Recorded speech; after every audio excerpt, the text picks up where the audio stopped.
Welcome to Coping with Ghosting, the podcast that provides hope, healing, and understanding for anyone who's been ghosted. I'm your host, Greta, and this show is all about how to get over the person who ghosted you. My guest is Dr. Lilli Niester.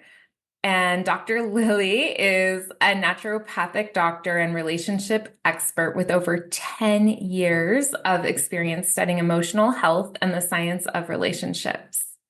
After earning a BS in Neuroscience and Psychology and graduating as valedictorian with a doctorate in Naturopathic Medicine, she now helps people heal from breakups and overcome unhealthy relationship patterns. Drawing from her own journey of overcoming codependency and self-doubt, her mission is to empower others to cultivate self-love, confidence, and emotional healing so that they can create healthy and meaningful relationships and live life with authentic confidence. Thank you for being here, Dr. Lilli.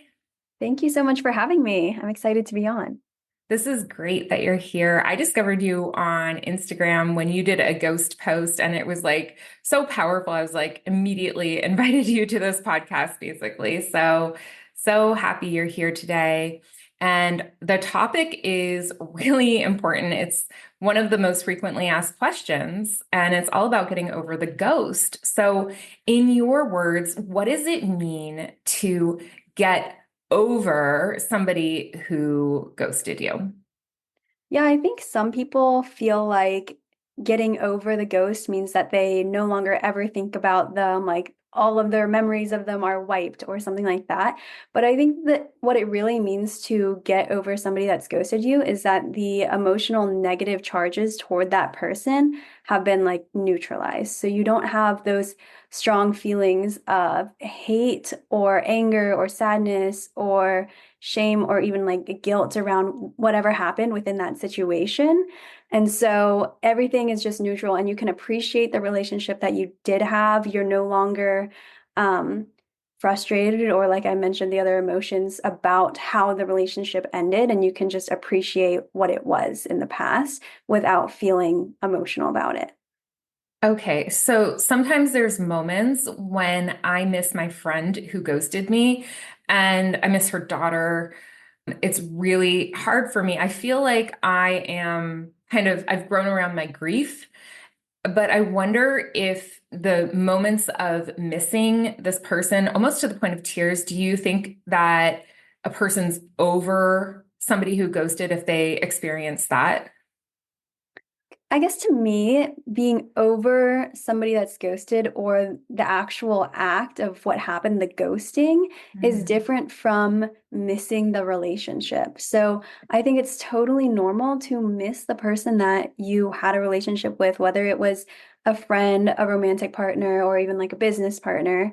I think it's totally normal to miss those good times because that there was a reason why you cared so much about them because you had so many fond memories, because you really got along as friends in whatever capacity that your relationship was. So I think it's totally normal to feel sad still about the things that you kind of lost and the life that you imagined that you would have with that person that's no longer there. Yeah. So I feel like I'm, quote, over the ghost, my friend who ghosted me. And then I just have moments of missing her, which is normal. And so if somebody's experiencing that, they could feel like, okay, well, I've done the work, kind of the healing work, and I've moved forward in my life. And yet this is okay, right? Like it's kind of just not something to be concerned by, right? Right. It's not, as long as you're not getting stuck in the past, you're not dwelling on it, it's not happening, super frequently, and it's not interrupting your daily life and your current happiness, then I think that still means that you've healed and you've moved on. It's kind of just like any other relationship that you may have lost, even if it wasn't a ghosting situation, you may still think back and miss those fun times. And that doesn't mean that you're not, you're still in the thick of like healing from it. Okay, perfect. I'm glad we really clarified that because I think some people might be a little confused by this whole concept of getting over someone. And, in romance, many people say that being ghosted is actually even harder to get over than a regular breakup or a divorce. And why do you think that is? Yeah, so another thing that I was going to mention just for the last question was like you mentioned, it is a grieving process. And so just like losing a loved one to death, you'll still have to, adjust your life to that missing person. And it is a healing process. And you, like you said, you learn to kind of grow around the grief.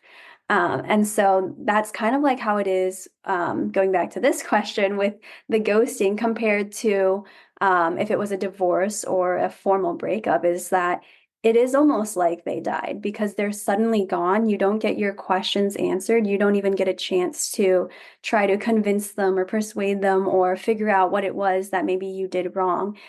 I'm not saying that you did anything wrong. And I think that's a big part of why it hurts so much is because you get no explanation. So a lot of times we'll take it on ourselves. We'll take it personally and think that it must be something wrong with us.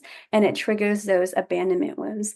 And so that's why it's also a little bit different from losing a loved one to death, because death in general, as long as we didn't kill them, we know it's not our fault. We know it's just a part of the process of life. And we don't take it personally because we're not attached to it in that way. But with ghosting, we think it must be a direct reflection of ourselves or something that we did.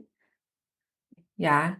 And with divorce and death, you're gonna get this like kind of normal ceremony around things. Like there's a ritual. People are having divorce cruises, they're having divorce parties. There's in the Jewish tradition, they sit Shiva. There's so many rituals around after people get burials and services and memorials. And with ghosting, there's really no formal ritual. Yeah, you're so right. And also, like with divorce, that's a very long process. I haven't gone through it myself, but from my understanding, it's like usually there's a long lead up to one person initiating or both people initiating the divorce. And then there's the whole process, the legal process of going through all of that. So there's a lot of time to be able to process the emotions and the feelings around it. And you get the opportunity in the divorce, and if it's a regular breakup, to discuss the ending of the relationship or to get the closure that you're looking for. Or a lot of times people will try to persuade the other person to stay. So you feel like you have a little bit more control in that situation. Exactly. And a lot of people feel like they can't get over the person who ghosted them because they don't know why this happened. They never received an apology. What are your thoughts on this? Yeah, I think a really important question to ask is what is it that you're hoping to get from the apology or get from the explanation? So, for example, if they tell you that it had nothing to do with you, that maybe they had a family member die, or they lost their phone, they lost all their contacts, and I don't know, it was some crazy situation in which they could not contact you. So suddenly there's a reason, and it's showing you that it's not you. Um, you feel so much better, right? But in the other context is what if they do tell you it was something wrong with you? What if they tell you that you did something wrong or they don't like something about you? What is that going to change? Are you going to change yourself for them? I think it's one thing if maybe you made a mistake or you hurt their feelings. But even if you hurt their feelings, a healthy person should be able to communicate that back to you, and you can work on that and move forward together without just completely ghosting and saying, okay, I'm done. I'm going to walk away now. No explanation given. So you have to ask yourself, is that the kind of person, are they of the maturity that I want to have a long-term partnership with, whatever context that is? The other thing is, if they tell you it is something about yourself that they don't like, one, you're not going to be a match for everyone. And two, are you going to change that thing about yourself? Are you going to go from showing up as the authentic version of you to just trying to be something that somebody else likes? And I think it is so much healthier and better for you to show up as you truly are, rather than to mold yourself into trying to fit into whatever the person is that this other person wants you to be, because you're going to end up unhappy in the long term. Yeah. And the person who hurt you isn't going to be the person that's going to heal you either. Yeah. And there's like this story, or I don't know what it is, like a little story or riddle or something like that, where it's like the two people that are walking around with like the giant masks on, or it's like an image that I'm thinking of. Or there's another one where it's like people with blue skin. Do you know what I'm talking about? No, I don't. Okay. Well, there's an image of like a person, there's two people and they have giant masks and they just walk right past each other because they're both pretending they're hiding behind a mask. And I think Mm. the other story is like you have two people with blue skin, but they always hide themselves. They hide who they really are, so they never find each other. And so I think that's the same thing that goes with this. If you're gonna mold yourself to be the person that this ghoster wanted you to be, then you're never actually going to find the right person that matches and complements you the best. So it's in a Mm. way, it's kind of blocking your own blessing. It's blocking the real happiness that you're looking for. I hear you. My high school ghost started writing a list of things that she didn't like about me. She kind of listed them off to me before she ghosted me. And at the time, I took that very, very seriously. And I like kept that list. I was like, oh my gosh, I'm so flawed and I'm so messed up. And like, I don't even remember what was on it, but that's so abusive. Incredibly. That's Yeah. just intentionally trying to hurt somebody. Yeah. So then the question goes back to why is it that you want this person's approval? Why would you want to keep somebody that is willing to do that in your life? And it also goes back to confidence. Like, are you confident in the person that you are? Are you confident in your qualities? Maybe somebody doesn't like that you are super talkative or you get so excited about buttons or something like strange like that. Like maybe you have odd quirks, but that's a part of who you are. And so why would you try to dampen that? Exactly. It's so important to be who you are. You're unique. You have your own unique thumbprint and make a mark on society. Like this is part of the beauty of life is the diversity within everyone. Yeah, and I think those very unique characteristics can also be used as a superpower. Like that can be the way that you weed out the people that are right for you and the people that are wrong for you. So instead of looking at it like this is my flaw and nobody's going to accept me for this kind of thing, switch your mindset to thinking this is something that I love about myself. Like this is my Mhm. passion. I'm not going to tone it down for anybody, and it's going to help me figure out actually who are the right ones that are worth being in my life? Like, who are the people that I actually want to keep around me? Absolutely. So the big question is, how can people get over the person who ghosted them in whether it be love, friendship, family, business? Are there actionable and easy to implement concrete steps that people can do or take to do this?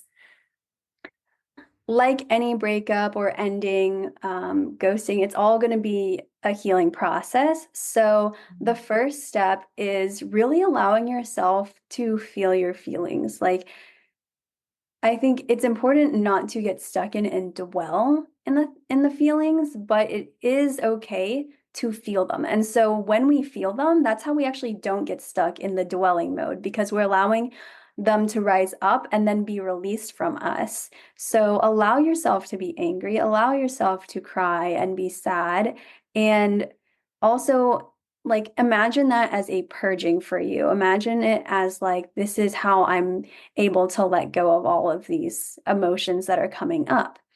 So I think that's the first step. And then the second step is you're allowed to get closure and give yourself closure. So I think that if somebody has ghosted you, every situation is different, but I think if somebody has ghosted you, you can, write a formal text or email or however you're contacting them and just, you can point out, oh, hey, I noticed like you didn't respond to me. I think that's the first thing, is to make sure that they're actually ghosting you, right? Or if they just are busy and they totally forgot, or maybe they thought they responded to you and they didn't.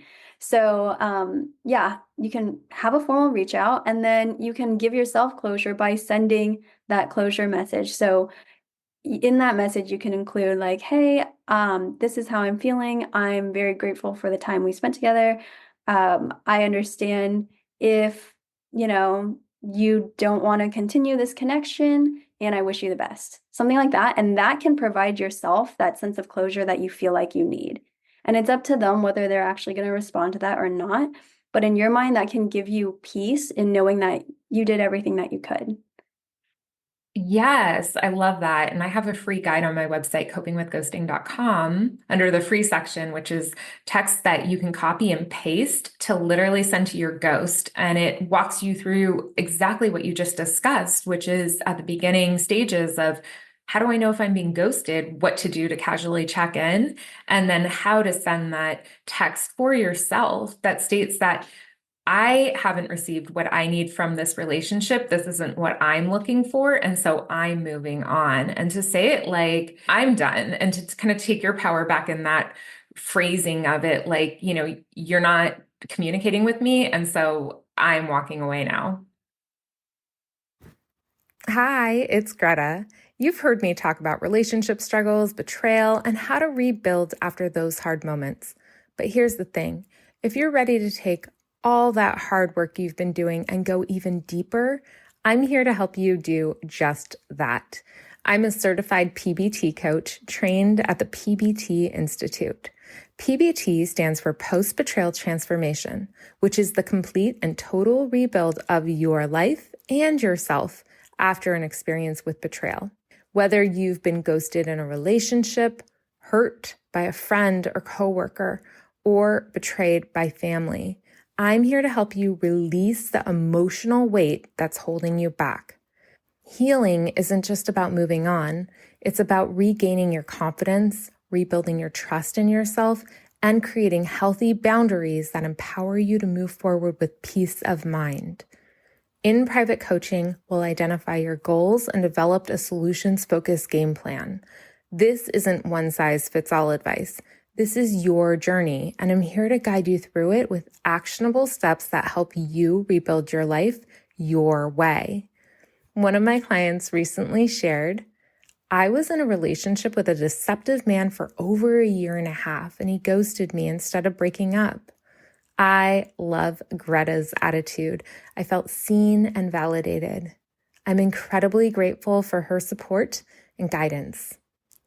If you're ready to stop letting the past hold you back and start building emotional strength and trust, I'm here to work with you. You can book a private session with me at copingwithghosting.com or click the link in the show notes.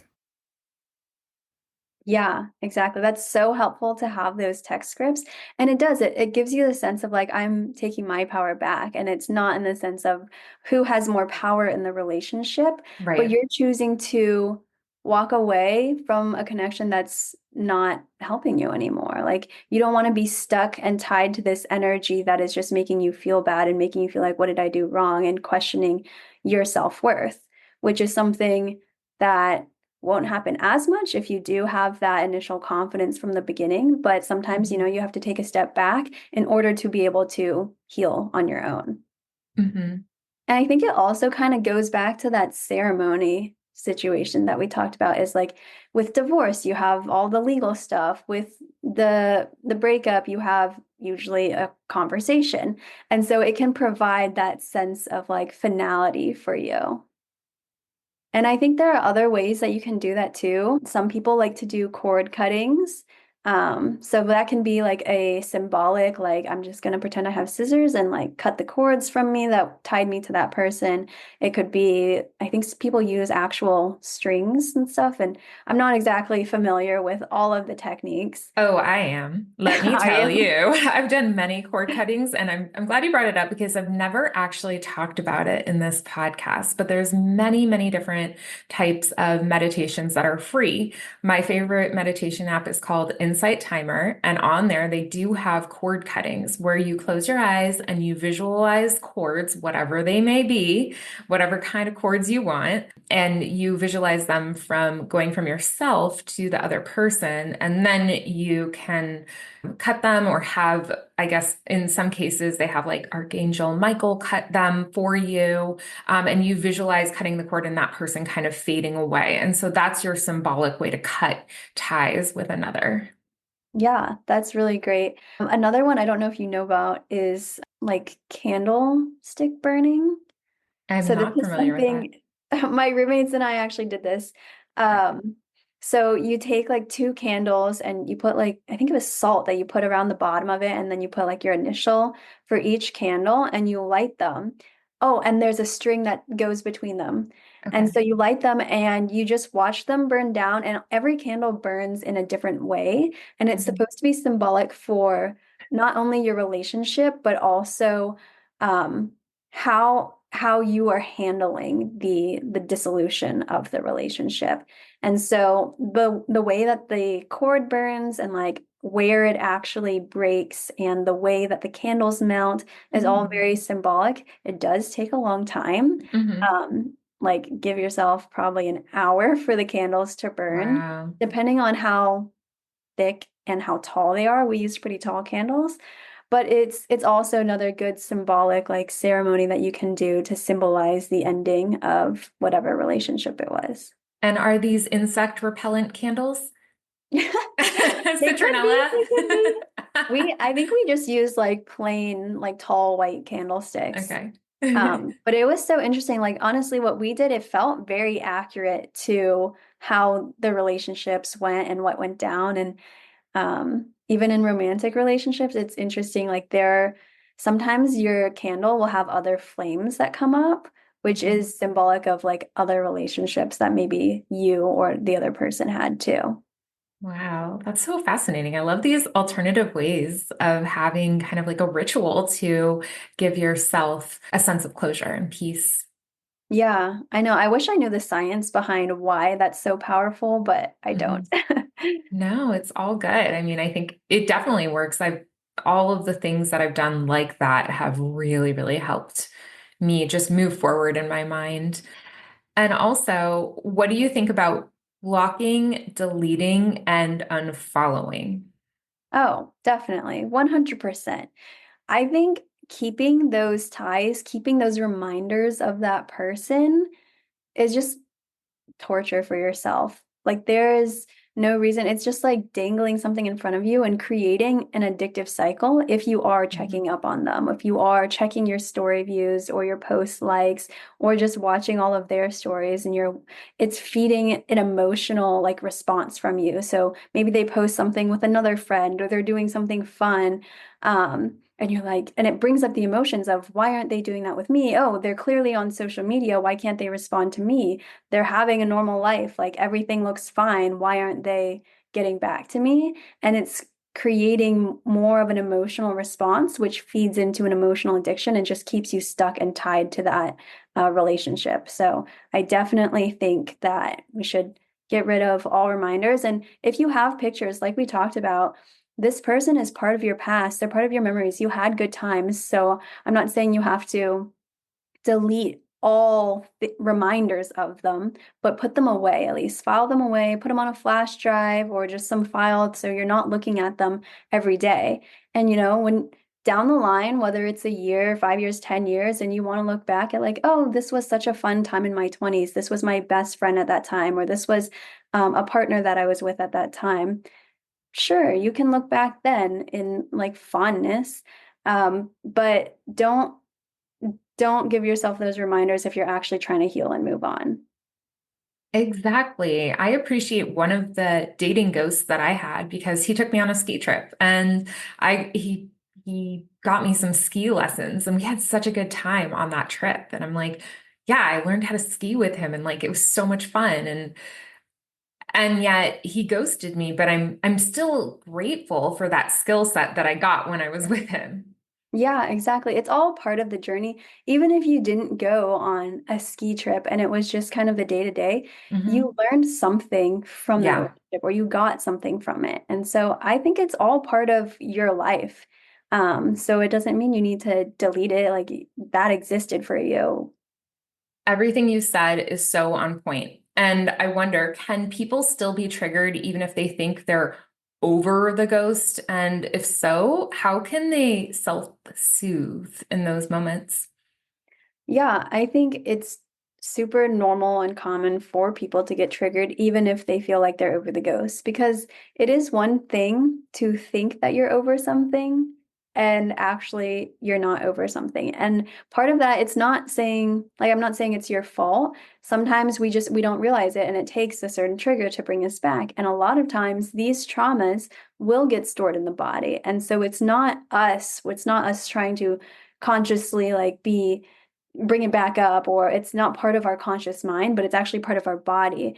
And so we have to be able to release it from a more like body level in order to actually let go of it. And this doesn't happen all the time. It depends on the level of trauma and stuff like that, but everything really does get encoded into our system. So, one of my favorite ways to release trauma that you can do at home is called EFT tapping. So it's tapping on, I think it's like 10 different points on the body, and the points correlate to acupuncture points. And so it helps to both regulate the nervous system and release old like traumas and stuck emotions. And if you can go see an acupuncturist or something like that, that's also a great way to release trauma that's been stuck in the body. Not necessarily an immediate coping mechanism, but you can also do the acupressure points to help release things. And I just bring this up because this wasn't a ghosting situation, but when I was in clinic, one patient in particular had such a strong emotional release from doing acupuncture. She just started bawling after we hit one point, and it wasn't from pain or anything. It was bringing back all of these memories of a very traumatic situation that she went through. So it is very powerful to work with the body and let go of these past hurts. So EFT, that's one way to cope. Other ways include meditation. If you're doing a daily meditation practice, you do get stronger in your emotional resilience, in your ability to allow thoughts and feelings to come up and let them go. And so you can also practice meditating in the moment. There's various forms of meditation. It doesn't just look like crossing your legs and putting your hands out like this and going om. You can do walking meditations or rocking meditations to get you centered and grounded back into the present moment. And then there's breathing techniques. So the physiological sigh, which is where you inhale to 75% or 90%, and then you inhale even more, and then you exhale strongly out through the mouth. I'm Yeah. doing it. I'm doing it right now. Why don't we all just, could we do it? Could listeners do it if they're driving? Yeah. Okay. Yeah. So inhale to 75%, inhale a little bit more, and then exhale out through your mouth. So that's a really good way to get your body back into a calm and rested state. So when we get triggered, a lot of times we may have, an overactivated system or feel anxious.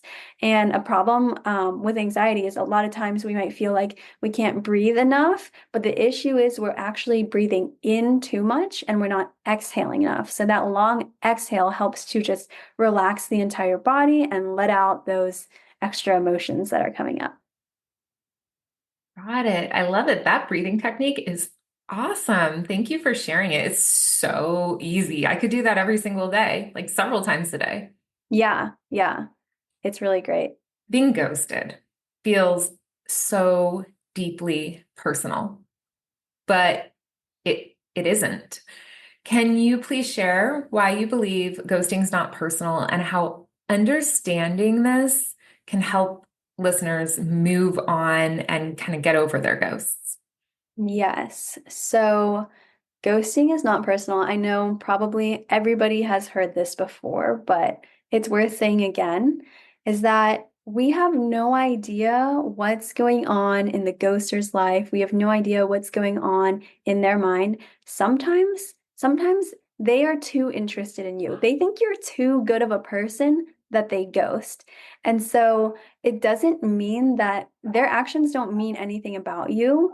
It's not something that you need to take personally. And I know it's one thing to say, don't take it personally. And it's one thing to actually feel it and actually feel like this is not a personal thing. So I think it's really important to get over that hump of like knowing this isn't personal and actually feeling like it's not personal. And I think one way to do that, at least one of my favorite ways, is to use a directed inquiry method, which is just what I call it. But basically, it's asking yourself directed questions as to why it's hurting you so much. What is it that you feel like is being triggered? What is it that you feel like is being missing? A lot of times, being ghosted will trigger an abandonment wound, which is very, very normal and common because we are, as humans, supposed to be social creatures and we want to be in groups. And so, even as children, this is really where it's the most important is that we need to make sure that we are safe and we're not going to be left behind to die. And so, especially as children, we will mold ourselves into whatever is necessary, into whatever role that needs to be played. This is where a lot of people pleasing comes from, in order to be safe, in order to ensure that our parents don't leave us so that we can survive. Because at that point, we are very reliant on them to provide us all of the necessary things it takes for us to grow up into fully fledged adults. So, this need to belong, this need to be part of other groups, the need to have social relationships is ingrained in us. It is part of us. And so, naturally, ghosting will trigger that wound. But we also have to remind ourselves that I think all of us are adults. And so we have to remind ourselves that we are safe. We can take care of ourselves. Our body thinks that we are in danger, but we have to remind ourselves that no, we are safe. We can handle this. Them leaving is not a threat to our personal safety, or our ability to continue through life and thrive and be happy. And so we have to remind ourselves that. And going back to kind of like the mind body techniques we were doing, another one is called the heart hold. So you can put one hand, so I put my right hand on my heart and your other hand on your stomach. And you take a deep breath in to your stomach and exhale through your mouth and say, I am safe. I am safe. Yeah. Very simple, but it's also just a really good reminder for yourself. And just asking yourself again, like, what is it that I feel like I'm missing? What is it about them leaving is triggering me? What is it? Usually it's this idea of I'm not enough. But we have to ask ourselves, is that true? Is it true that we're not enough? Can we be enough and somebody still leave us? Somebody still not want to continue a relationship with us? Yes, that is very true. And so, again, it goes back to there's so many reasons why somebody might leave. And just because they don't want to or can't maintain the relationship right now doesn't mean that we are any less worthy of having a relationship with somebody else. And this is exactly why your Instagram handle is at confidence.reclaimed, because you said that so beautifully. And that's exactly the type of information that I love that you share online. Thank you. Yeah, because it really does come from this innate and authentic confidence. Let me say that and authentic, just so we know it's not inauthentic. Because when we were babies, we came out the most confident that we ever are in our entire life, probably. And we can get that back. But we come out of the womb, we cry, we say, I need this, I need that. Hug me, hold me, take care of me in all of these different ways. And we don't care what anybody else thinks. We just know that we have certain needs that need to be met. We're going to express ourselves in certain ways. We're going to, make little goo goo sounds and funny faces and stuff, and we don't care. And so if we can get back to this ability to be that authentic self of ourselves, and I'm not saying go be mean to people or don't care about, belonging at all in any way, because I think that is an innate need that we all have. But if we're able to tap back into that authentic nature of ourselves and know that no matter what anybody else does, we will be okay, then we can live a much more peaceful and confident life. I love that. Do you have anything else that you'd like to share about ghosting or being ghosted? The only other thing that we didn't touch on that I know you talked about on your Instagram page this week was, why does it hurt so much? Like, why is it that the ghostie is the one that has to deal with all the pieces that are left behind, and the ghoster can just continue on with their life as if nothing happened? So one thing that I know you share all the time is we have no idea what is going on through the ghoster's mind. We have no idea what's happening in their life. They can still feel the emotions of guilt and shame and everything else associated. So we don't know if they're actually happy. We don't know if they're just living life as normal and they're not thinking about you at all. And they can just, do whatever it is that they want to do. They could still be hurting inside too. And second is that we, as the ghostee, is the one that has to deal with it, because they're the ones that have been hurt in the position. They're the ones that have been left. So it is up to them to work on the pain that is associated with it. Because here's also the other thing, is that you can get ghosted and it not be such a big deal. And this is gonna vary, especially based on the length of the relationship, the depth of the relationship. But some people, it hurts a lot for them if they've been ghosted after one or two dates. And for other people, they can get ghosted after one or two dates, still have been interested in that person and want to have continued to go out with them, and also be okay with that potential relationship having ended. The pain that is associated with it is more often due to the wounds that are triggered. So especially in that shorter term relationship, if you know that you're enough, going back to that authentic confidence, if you know that you showed up authentically you, and you don't want somebody that doesn't match with you, you don't want somebody that doesn't want you or that can't be emotionally mature and have the conversation, then okay, it's a blessing that they've left my life because I don't want them either. And so we don't have to get stuck in that pain. But if we are taking it very personally, then it is, again, it's a signal showing us this is the area that still needs healing. This is the thing within me that I need to work on. And honestly, we can also see that as a blessing and an opportunity for us to heal, because every experience we have can teach us something.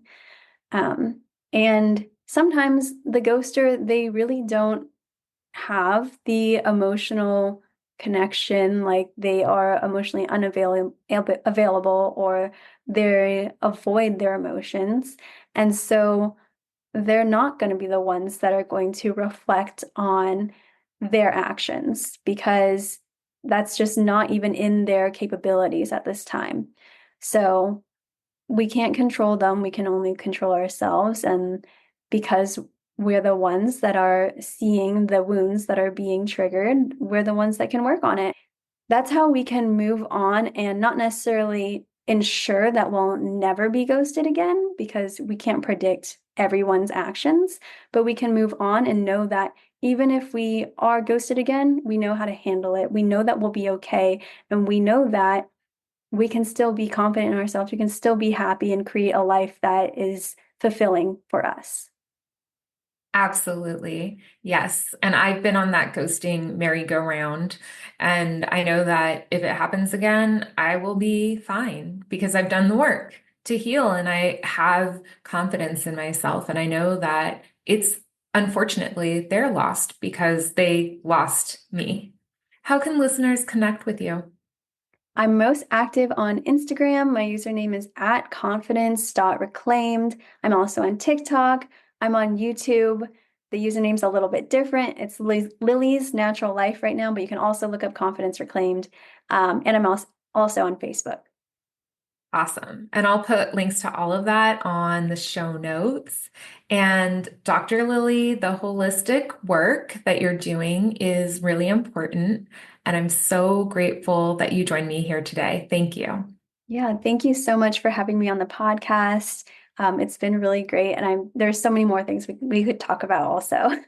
Definitely. And I hope to have you back. And listeners, I invite you to follow at Coping with Ghosting on social media. I'm on Facebook, I'm on Instagram. There is a TikTok that's not super active, but we're on YouTube now. So you can watch this as a YouTube video, which is so fun. And yeah, please leave a rating or a review for this show. It will help other people who have been ghosted find me.